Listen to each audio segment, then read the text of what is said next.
Lectura del profeta Daniel. Yo, Daniel, seguía contemplando en mis visiones nocturnas y vi a un hijo de hombre que venía sobre las nubes del cielo. Él avanzó hacia el anciano y fue llevado a su presencia. Entonces le fue concedido el dominio, la gloria y el imperio, y lo sirvieron todos los pueblos, naciones y lenguas. Su dominio es un dominio eterno, que nunca pasará, y su reino nunca será destruido. Palabra de Dios.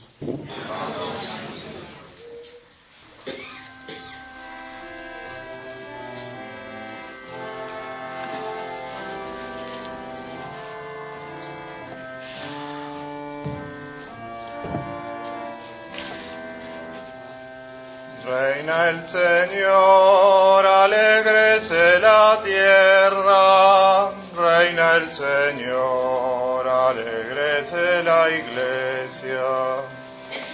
Reina el Señor, alégrese la tierra. Reina el Señor, alégrese la iglesia. El Señor reina, vestido de majestad, revestido y ceñido de poder. Reina el Señor, alégrese la tierra. Reina el Señor, alégrese la iglesia. Así está firme el orbe y no vacila. Tu trono está firme desde siempre. Tú existes desde la eternidad. Reina el Señor, alégrese la tierra. Reina el Señor, alégrese la iglesia. Tus testimonios son dignos de fe. La santidad embellece tu casa a lo largo de todos los siglos. Reina el Señor, alégrese la tierra. Reina el Señor, alégrese la iglesia. Lectura del libro del Apocalipsis. Llegue a todos vosotros la gracia de Jesucristo, el testigo fiel, el primero que resucitó de entre los muertos, el Rey de los reyes de la tierra. Él nos amó y nos purificó de nuestros pecados por medio de su sangre, e hizo de nosotros un reino sacerdotal para Dios, su Padre. A Él sea la gloria y el poder por los siglos de los siglos. Amén. Él vendrá entre las nubes y todos lo verán, aun aquellos que lo habían traspasado.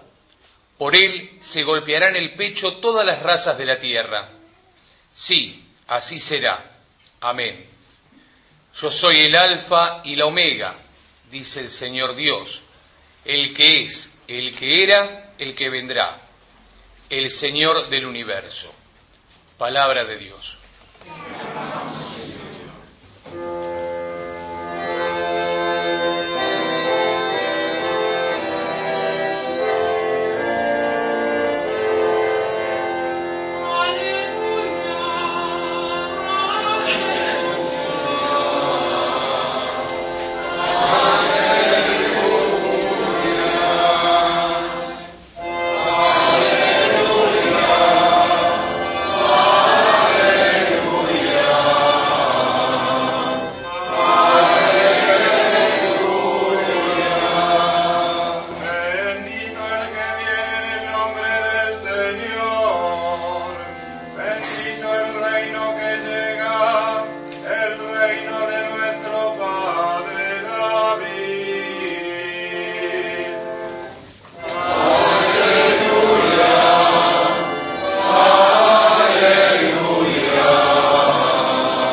El Señor esté con vosotros.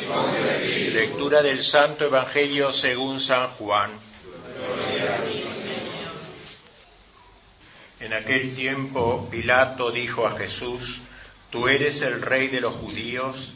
Jesús respondió: ¿Dices esto por ti mismo u otros te lo han dicho de mí? Pilato respondió: ¿Acaso soy yo judío?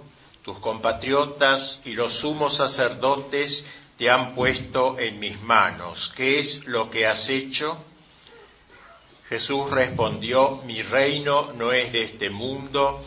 Si mi reino fuera de este mundo, mis partidarios habrían combatido para que yo no fuese entregado a los judíos, pero mi reino no es de aquí. Pilato le dijo: ¿Entonces tú eres rey? Jesús respondió: Tienes razón, yo soy rey. Para esto he nacido y he venido al mundo, para dar testimonio de la verdad. El que es de la verdad, escucha mi voz. Palabra de Dios.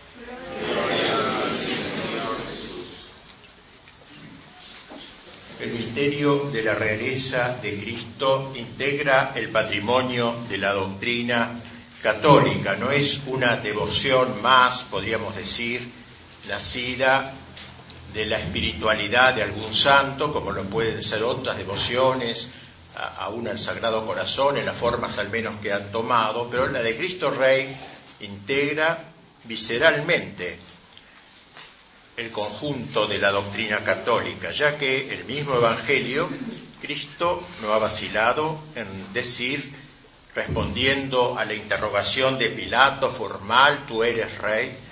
Tienes razón, yo soy rey, para esto he nacido y he venido al mundo. Yo soy rey, pues, pero no solamente yo soy rey, sino para esto he nacido. Es decir, que todo el misterio de la encarnación del Verbo tuvo por finalidad ser rey. Cristo ha venido para ser rey. Para esto he nacido, para esto he venido al mundo. Y el mismo Evangelio se encarga de decirnos hasta dónde llega esta realeza de Cristo. Cristo ha querido ser rey en dos grandes ámbitos. El primer ámbito es el ámbito individual. Él dijo: mi reino está dentro de vosotros. Es decir, Cristo quiere que cada uno de nosotros le ofrezca su interior para que en él pueda desplegarse el trono de su realeza, que reine sobre nuestra inteligencia, sobre nuestra voluntad, sobre nuestros afectos, sobre nuestros criterios, nuestras indignaciones, sobre todo lo que brota de nosotros. Quiere ser rey. Mi reino está dentro de vosotros. Pero no es este el único lugar donde Cristo ha querido hacer efectiva su realeza, sino también en el ámbito social, en el ámbito exterior, en el ámbito temporal, porque como bien decía Pío XI al instaurar esta fiesta como consecuencia de la encíclica Quas Primas, que trata sobre la realeza de Cristo, no porque los hombres estén en la sociedad se independizan de ese Cristo al cual están sujetos en su vida individual. Cristo mismo se encargó de decirlo: se me ha dado todo poder en el cielo y en la tierra. Es decir, Cristo tiene también poder sobre el orden temporal, en el cielo y en la tierra. Frente a esta, explicación del ámbito de la realeza de Cristo, debemos agregar dos grandes actitudes del mundo frente a lo que Cristo ha afirmado. La primera se puede basar en aquella frase que encontramos en una de las epístolas de San Pablo, donde dice: es necesario que Cristo reine. Es decir, hay que hacer efectiva esta realeza de Cristo en los corazones y en las sociedades. Es necesario que Cristo reine. Es como un grito que está en el espacio, digamos así, que en cada época de la historia hay alguien que se apodera de ese grito para tratar de hacerlo efectivo y real en la sociedad y en los corazones. Es necesario que Cristo reine. Pero hay otro grito, un grito siniestro y contrario, que profirieron por primera vez los judíos enemigos de Cristo cuando en una de las parábolas Cristo los presenta a ellos exclamando: no queremos que éste reine sobre nosotros. Es aquella parábola en la cual un rey se va para un viaje de bodas y mientras está ausente anuncia su vuelta y contesta: no queremos que éste reine sobre nosotros. Pues bien, este es otro grito también que está flotando en el aire en la historia, y cada momento, en cada época, hay alguien que se apodera de ese grito y trata de llevarlo a la práctica, de hacerlo cumplir en la sociedad, en el mundo y también en el orden temporal. No queremos que éste reine sobre nosotros. Por eso hay que distinguir entre cristianismo y cristiandad. El cristianismo es la práctica, digamos, individual de la doctrina de Cristo en los corazones, esa realeza de Cristo en los corazones que me lleva a practicar las virtudes coherentes con aquella realeza, con aquel Señor que está dentro de mí, que está en mi interior. Por tanto, hay esta continuidad de la presencia de Cristo en los corazones y en las sociedades. Y es necesario que Cristo reine y no queremos que éste reine sobre nosotros, es el que explica la historia desde un punto de vista no ya económico o político, sino teológico, es decir, desde el punto de vista de Dios, desde los ojos de Dios. Dios ve la historia como la lucha de estas dos ciudades, como la llamó San Agustín, o dos banderas, como prefirió llamarlo San Ignacio. El cristianismo, decíamos, es la práctica en el orden individual, y la cristiandad es cuando el Evangelio impregna el orden temporal. Pues bien, si vemos rápidamente la historia, vemos que al comienzo hubo cristianismo y no hubo cristiandad. Bajo las persecuciones del Imperio Romano, obviamente, había cristianismo porque había muchos cristianos en cuyo corazón reinaba Jesucristo, héroes, mártires también. Pero no había cristiandad porque el Evangelio no podía impregnar el orden temporal. La política estaba en manos de poderes adversos, la economía y todo el resto estaba en manos de una visión pagana. Pero poco a poco se fue caminando hasta lograr, luego de trabajosos esfuerzos, instaurar la cristiandad, es decir, la impregnación temporal del Evangelio, que se expresó en todos los ámbitos en aquella época, que se ha dado en llamar a veces Edad Media, sobre todo, pero puede darse en otras cristiandades, esa cristiandad en la cual la política reconocía a Jesucristo, el rey era un vicario de Cristo en el orden temporal, el arte reconocía al Cristo, el más bello de los hijos de los hombres, y se levantó ese arte románico, gótico de las iglesias, pero también el arte civil, tan impregnado de espíritu evangélico. Se impregnó el orden del trabajo con las corporaciones medievales, el orden de la economía, el orden de la guerra, con la aparición de la figura del caballero y de la fuerza armada puesta al servicio de la verdad desarmada. Es decir, hubo una época, como luego diría León XIII, muchos siglos después, hubo una época en que coexistía el orden temporal y el orden sobrenatural en armoniosa concordia. Ese tiempo duró unos 300 años, pero al acabar comienza el otro grito. Hasta ahora es necesario que Cristo reine, y de hecho pudo reinar, con todas las deficiencias inherentes a las obras humanas, que obviamente las hubo también entonces. Sin embargo, en líneas sustanciales, Cristo era considerado el Señor durante toda esa época. Desde el fin de la cristiandad comienza un proceso de descristianización creciente y ordenada. La negación de la Iglesia primero, la negación de Cristo como Dios segundo, la negación de Dios como en absoluto tercer paso bajo el marxismo sobre todo, y estamos ahora en la época de la globalización, del nuevo orden mundial, que es como la cosecha de todo este largo proceso de revolución anticristiana que ha ido liquidando paso a paso la cristiandad. Es decir, el mundo ha dicho: no queremos que Cristo reine. Ahora triunfa ese segundo grito: no queremos que Cristo reine sobre las familias. De ahí viene todo el ataque del divorcio, del aborto, de los gays, todo lo que conocemos. Hay que liquidar, hay que erradicar a Cristo, hay que marginarlo de las familias.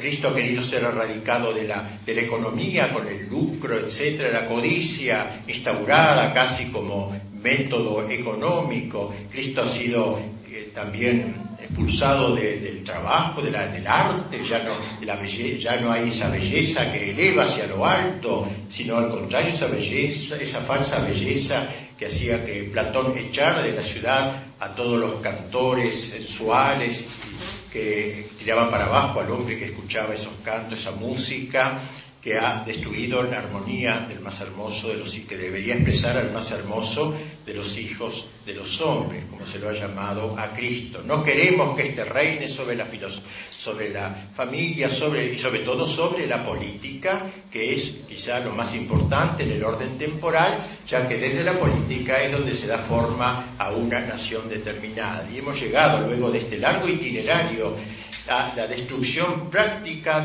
y total de la cristiandad, de todos los restos de cristiandad.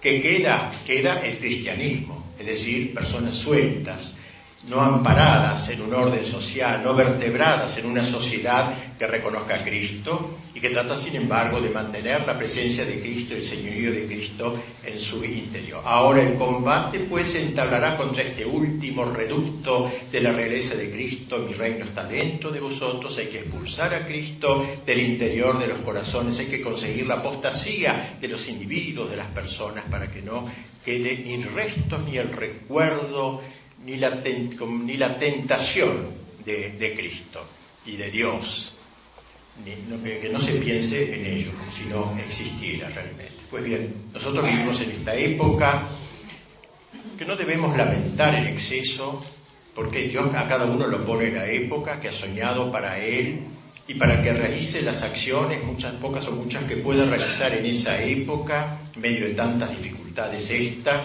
que se va acercando a épocas terminales donde hay un dominio total del mal, pero finalmente la victoria del bien de Cristo, que vendrá en la parusía, misterio que vamos a recordar los próximos domingos, los primeros domingos de Adviento, la vuelta triunfante de Cristo, la victoria sobre la bestia, el anticristo, y el mal de la historia y el triunfo del Señor. ¿Qué podemos hacer en este tiempo? Primero, fundar bien el cristianismo, que Cristo reine en nuestras almas, pero también tratar de luchar exteriormente contra los que dicen no queremos que este reine sobre nosotros. Juntar los dos combates, son combates inescindibles. Si luchamos solamente contra el enemigo exterior, pero vivimos en pecado mortal, vivimos sin gracia de Dios, somos cómplices del enemigo, no somos verdaderos soldados de Jesucristo. Tenemos algo que está en relación con el enemigo. Y por eso entonces la lucha es doble, la lucha interior para lograr un cristianismo cada vez más auténtico, la gracia, las virtudes, el crecimiento en el orden espiritual, y la lucha exterior, un cristianismo que debe ser más militante que nunca el de hoy, precisamente porque el enemigo tiene casi todas las cosas en sus manos. No un catolicismo vegetante que se dedica a permanecer, a observar y a llorar quizá lo que está sucediendo, sino un catolicismo realmente militante. Nuestra iglesia no se llama iglesia vegetante, sino iglesia militante, y así debemos tomar parte en este carácter guerrero que tiene nuestra fe católica. Pidámosle pues hoy, en este día de Cristo Rey, que está tan erradicado y que se sentirá contento, supongo, de la presencia de ustedes aquí que se reúnen para venerar este misterio, adorar este misterio y ofrecerse al Señor de este misterio la gracia, el coraje apostólico. Vamos a recibir pronto la Sagrada Comunión. Pidámosle al Señor esa doble realeza. Primero, que al entrar adentro nuestro expulse de nuestro interior todos los enemigos internos que tenemos, nuestras inclinaciones a los pecados, sobre todo los consentimientos al pecado, las pasiones que no hemos sabido dominar, que todo eso Cristo vaya enseñoreando todo nuestro ser, todo nuestro interior, para que nos haga soldados más aptos. Santa Juana de Arco se decía que antes de lanzar sus soldados al combate les decía: ningún guerrero que no esté en gracia de Dios. Por tanto, la Eucaristía es lo que nos da fuerza para amar la gracia como los santos y decir: antes morir que pecar, como rezamos siempre en el pésame cuando nos confesamos, pero que es tan difícil de cumplir: antes querría haber muerto que haberos ofendido. Y luego que nos dé el coraje para hacer inteligentes en este combate tan arduo, tan difícil, tan solitario que se nos ofrece. Es el Cristo guerrero el que va a entrar hoy en nuestros corazones para dominarlos plenamente y para ponerlos en combate. Creo en Dios Padre, Creador del cielo y de la tierra, creo en Jesucristo, su único Hijo, nuestro Señor, que fue concebido